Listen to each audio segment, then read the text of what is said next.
10 பிள்ளைங்களை வச்சிருக்க, அதுக்கு கூட தனிப்பட்ட கவனம் செலுத்தாமல், பெற்றோருடைய திருப்திக்கேற்ப ஒவ்வொரு மாணவனையும் மாணவியையும் உருவாக்காமல் நீ ஆசிரியர் என்று சொல்லி கொண்டிருந்தால் எப்படித்தான் நீ நிம்மதியாக தூங்குகிறாயோ தெரியவில்லை.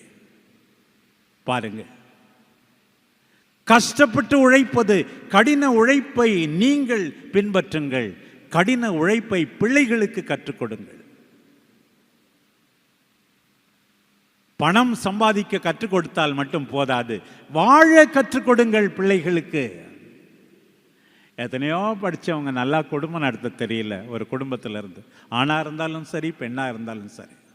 சில வீடுகளிலே ஆண்கள் டார்ச்சர், நிறைய வீடுகளிலே பெண்கள் டார்ச்சர் கொடுக்கிறார்கள் கூட.